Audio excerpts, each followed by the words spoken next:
আসসালামু আলাইকুম ভাই ও আপুরা, তোমরা সবাই কেমন আছো? আশা করি আল্লাহর অশেষ মেহেরবানিতে ভালো আছো। আমিও আলহামদুলিল্লাহ অনেক অনেক ভালো আছি। আমি কিন্তু আজকে অনেক ভালো আছি। আমার মনের ভিতর অনেক আনন্দ। আজকে আমি আমার শ্বশুর বাড়ি থেকে আমার বাপের বাড়ি যাইতেছি। আমার বাপের বাড়ি বরিশাল গৌনদী, সেইখানে রওনা দিলাম। এই যে আমি আজ বের হয়েছি, গাড়িতে যাইতেছি। আমাদের জন্য তোমরা সবাই দোয়া করবে, আমরা যেন সহি সালামতে আমাদের গ্রামের বাড়ি পৌঁছাতে পারি। এই যে চলে আসলাম নদীর কাছে এসে আমার সেই ছোটবেলার পুরনো দিনের কথা মনে পড়ে গেছে। এই নদীতে কত গোসল করেছি। এই নদীর এপার থেকে সাঁতরে ওপার গিয়েছি। তোমরা কে কে ছোটবেলায় আমার মতো নদীতে গোসল করেছো এবং নদীতে সাঁতার কেটে এপার থেকে ওপার গিয়েছো? তোমরা কমেন্টে জানাবে ভাই ও আপুরা। এখন চলে আসলাম আমাদের গৌনদীর সেই বিখ্যাত মিষ্টির ভাণ্ডারে।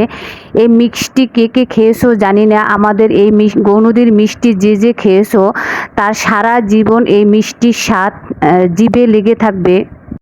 আমাদের এই গৌনদীর মিষ্টির দোকানগুলো কিন্তু খুবই সাধারণ, শহরের মতো অত চাকচিক্যময় না। তারপরও সাধারণ হলেও এখানকার মিষ্টিগুলো খুবই অসাধারণ। আমি কিন্তু মিষ্টি তেমন একটা পছন্দ করি না। রাফসানের আব্বু, তার ডায়াবেটিস, সে মিষ্টি খায় না। এর জন্য এই যে বাচ্চাদের জন্য ছানা নিয়েছে। আর আমি কিন্তু এই রসমালাইয়ের খুবই ভক্ত। তার জন্য আমি একটা রসমালাই নিয়েছি। আমি এই রসমালাইটা ছোটোবেলা থেকেই খুবই খেতে পছন্দ করি। এর জন্য আমি যখন স্কুলে যেতাম বা কলেজে যেতাম, তখন এই মিষ্টির দোকান থেকে প্রতিদিন একটি করে মিষ্টি আর এই রুটি দিয়ে এই ঝোল দিয়ে খেতাম। আজকে তোমাদের এর জন্য এই রসমালাই দিয়ে মিষ্টির ঝোল দিয়ে রুটি দিয়ে খেয়ে দেখাচ্ছি। আমাদের বরিশালের গৌনদী মিষ্টি যে শুধু বিখ্যাত তা না, আমাদের গৌনদীর দধিও অনেক সুস্বাদু এবং মজাদার খেতে। যারা যারা গৌনদীর দই মিষ্টি খেয়েছো তারাই শুধু বলতে পারবে। আর তোমরা যারা না খেয়েছো তারা এসে একবার খেয়ে দেখবে যে কত মজা এবং কত সুস্বাদু। আমি অনেক জায়গায় গিয়েছি এবং অনেক জায়গার মিষ্টি দই খেয়েছি, কিন্তু আমাদের গৌনদীর মিষ্টি দইয়ের মতো এমন স্বাদ এবং সুস্বাদু কোথাও পাইনি। আমাদের বাড়ি আসতে আসতে রাত্র হয়ে গিয়েছিল। এর জন্য এখন আজকে সকাল থেকে তোমাদের দেখাচ্ছি। সকালে ঘুম থেকে উঠে দেখি আমার আম্মা মুরগি হাঁসের খোপ ছেড়ে দিয়েছে। আমাদের গ্রামে হাঁসে যেখানে থাকে, মুরগি যেখানে থাকে ওইটিকে খোপ বলে। তোমাদের এলাকায় কি বলে জানি না, কমেন্টে জানাবে। এই যে আমার আব্বা, আমাদের বাড়ির সামনে খাল আছে, সেই খালে জাল পেতেছিল। সেই জাল থেকে মাছ ধরেছে, সেই মাছগুলো তোমাদের দেখালাম। আমার দুই ছেলে রাফসান আর আরফান ঘুম থেকে উঠে আমাদের গাভীর বাছুরকে খ্যার খাওয়াইতেছে। আর আমার দুই ছেলে তো নানি বাড়ি এসে মহা খুশি। অনেক দিন পরে নানু বাড়ি এসেছে। তারপরে আমি আবার চলে গেলাম। আমার আব্বা গাভী থেকে দুধ দোয়াচ্ছে। এই যে বাছুর দিয়ে এইভাবে দুধের করতে হয়। যদি এইভাবে না করে তাহলে কিন্তু গাভী দেখা যায় দুধ ছাড়ে না। এখন এই যে দুধ দোয়াইতেছে, তোমাদের দেখাচ্ছি যে কিভাবে দুধ দোয়াইতে হয়। আমরা তো যারা শহরে থাকি তারা জানি না যে কিভাবে কিভাবে গ্রামের মানুষেরা কত কষ্ট করে পরিশ্রম করে একটি গরু থেকে লালন পালন করে তারপর দুধ সংগ্রহ করে। আমরা তো দুধ পাই আর খাই। একটা কৃষক যে কত গ্রামে কষ্ট করে তা আমাদের ধারণাই নেই। এই যে চলে আসলাম, আমাদের গাছে জাম্বুরা হয়েছে। জাম্বুরা কিন্তু শেষ পর্যায়ে। আমার দুই ছেলে রাফসান আরফান বলতেছে আম্মু আম্মু আমরা জাম্বুরা খাবো, জাম্বুরা খাবো। এর জন্য জাম্বুরা গাছের নিচে এসে তোমাদের দেখাচ্ছি। এখন অল্প জাম্বুরা ছিল, অনেক ছিল, সব পেরে ফেলছে। তাই এর জন্য ওদের এখান থেকে একটা জাম্বুরা পেরে দিলাম আর বললাম যে বাবা পরে পেরে দেব। এজন্য একটা জাম্বুরা ওদের জন্য পেরে নিলাম। এই যে দেখো একটা জাম্বুরা পেরে রেখে দিয়েছি। পরে যখন কেটে ওদের জন্য ভর্তা বানাবো তোমাদের দেখাবো। আমার বড় ছেলে রাফসান চলে আসলো উনুনের কাছে এসে বলতেছে নানু ভাই তুমি উঠো, আমি রান্না করব।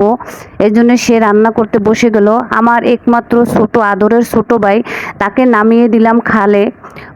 আমি বলতেছি ভাইয়া যা, সোনা ভাইয়া জাল পাত, জালে কত সুন্দর মাছ ধরা যায়। তার জন্য ওকে নামিয়ে দিলাম। ও জাল পাতার পরে আমি চলে আসলাম উনুনের কাছে। আমার আম্মাকে বললাম, আম্মা তুমি ওঠো, আমি রান্না করি।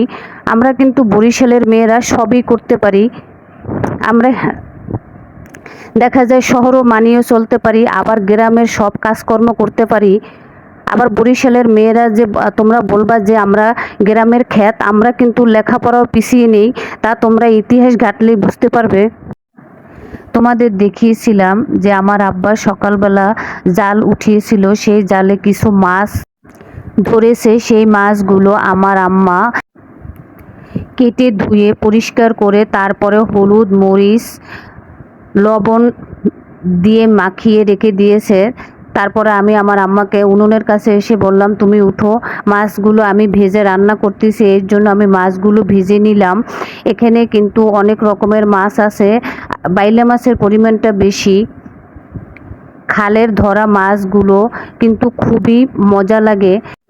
তারপর আবার রান্না করতেছি মাটির উনুনে। মাটির উনুনে রান্না করলে যে মজা লাগে তা মনে হয় তোমরা সবারই কম বেশি জানা আছে। এখন মশলাগুলো কষিয়ে পরিমাণ মতো ঝোল দিয়ে দিচ্ছি। আমাদের গ্রামে আমার দাদিরা কিন্তু এই ঝোলকে ঝোল বলে না, তারা বলে হুররা। তোমাদের অঞ্চলে আগের মানুষে এই ঝোলকে কি বলতো তোমরা কমেন্টে আমাকে জানাবে। ভাই ও আপুরা, এর মাঝখানে তোমাদের সাথে একটি কথা বলে নেই। আমার এই চ্যানেলটি কিন্তু সম্পূর্ণ নতুন। আমাকে সামনে এগিয়ে নেওয়ার জন্য তোমরা যদি সাহায্য না করো আমি কিন্তু সামনে এগোতে পারবো না। তার জন্য তোমাদের সাহায্য খুবই প্রয়োজন। এর জন্য আমার ভিডিওটির কোনো অংশ যদি ভালো লেগে থাকে প্লিজ দয়া করে আমার ভিডিওটিতে একটি লাইক দিতে ভুলবা না। আর আমার চ্যানেলটিতে যদি নতুন হয়ে থাকো তাহলে আমার চ্যানেলটিকে তোমরা সাবস্ক্রাইব করে নিবে। আমি যখন ভিডিও ছাড়বো তখন তোমাদের কাছে সাথে সাথে পৌঁছে যাবে। সময় সুযোগ মতন আমার ভিডিওটি তোমরা দেখে নিবে। অনেক বকর বকর করে ফেলেছি, এর মাঝখানে আমার রান্না হয়ে গিয়েছে। এখন তোমাদের দেখাচ্ছি, এখন কিন্তু রান্না গোসল খাওয়া শেষ। তোমাদের দেখাচ্ছি বিকেলে কি পরিমাণ বৃষ্টি হচ্ছে। আমরা যখন কালকে বাসা থেকে আসছি তখনও বৃষ্টি, এখনও বৃষ্টি। গ্রামের বাড়ি আসলাম, আমার ছোটোবেলার বন্ধু বান্ধবীদের সাথে দেখা করব, আশেপাশের দাদি কাকা কাকিদের সাথে দেখা করব, তার ভাগ্যে হলো না। আসার পর থেকেই শুধু বৃষ্টি আর বৃষ্টি, আর ভালো লাগতেছে না। এখন সন্ধ্যার পরে রাফসান আরফান বলতেছে, আম্মু জাম্বুরাটি কাটো। তারপরে জাম্বুরাটা কেটে ভর্তা বানাচ্ছি। এই যে গ্যাসের চুলা দিয়ে শুকনো মরিচ পুড়ে নিয়েছি, শুকনো মরিচ দিয়ে লবণ দিয়ে এই ভর্তাটি খেলে খুবই মজা লাগে। ছোটোবেলায় দেখতাম আমার আম্মা চাচি দাদিরা যখন কারো আমার কাকা বা ফুবু বা আমাদের জ্বর আসতো তখন আমাদের এই জাম্বুরা দিয়ে এইভাবে ভর্তা বানিয়ে খাওয়াতো। এই জাম্বুরা ভর্তা খেলে দেখা যায় জ্বরের সময় মুখে কিন্তু রুচি থাকে না, মুখ তিতা তিতা লাগে। এই জাম্বুরা ভর্তাটা খেলে মুখে রুচি চলে আসে। আজকে এই পর্যন্তই।